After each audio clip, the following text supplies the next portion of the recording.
কি রে অত রাগ করে আসুস কে? কইস না রে ভাই, গার্লফ্রেন্ডের সাথে আজকে দেখা করতে গেছিলাম। আরে এটা শুন খুশির খবর। ফার্স্ট টাইমে আমবো ভাবছিলাম। আমারে কর নতুন বছর হলো একটা প্রতিজ্ঞা করো। আমি ভাবলাম ভালো কিছু কইবো। এই খাচ্ছি তো বিড়ি খাওয়া ছাড়া নাইলে আমারে ছাড়া।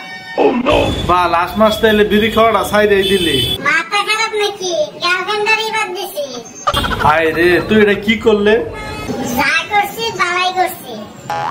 বিড়ি আমি খাই 10 বছর ধরে, আর তারে বালা ভাই আমি 1 বছর ধরে। তুমি কো কোনটা আমার আপন বেশি? তাইলে তো ঠিকই করছস। বেবিটা মন দাও খারাপ। সেই সান্দের বেড়া আলু যায় এটা তো খবরই নাই। এই পিকনিক খাইয়ে গেল অন্তত তার আর দেই না চেহারা ভাই ওর মতো পাইতেছি না।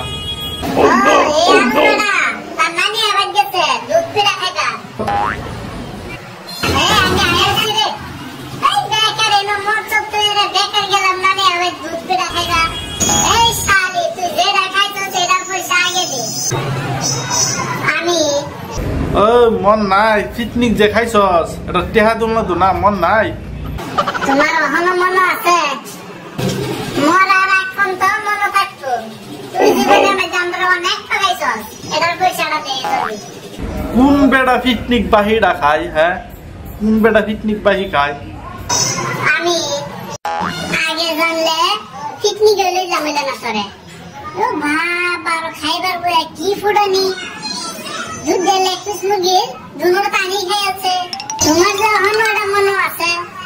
আমি আগে জানলে তো আরো 2 দিন পরে আইলাম বলে সামনে। ফাং ফুং সাং ফুং বাদ দা পয়সাটা দিলাম। তোমরা ভাই কি কইয়া পয়সা যে বেজাল আছে। আচ্ছা পয়সা একটু কম সম করা বাবা। যা কত কম দিবা চাস? এইবারের মতন মাফ করে দাও। খারাপ দাদা আবারই থাকলে আমি শুরু করলি। কালবার বিতে যেতে পয়সা পাই। হইব দেখা যাক তো। যতদিন তোমার মনে আছে ততদিন তোমার সামনে আইতাম না।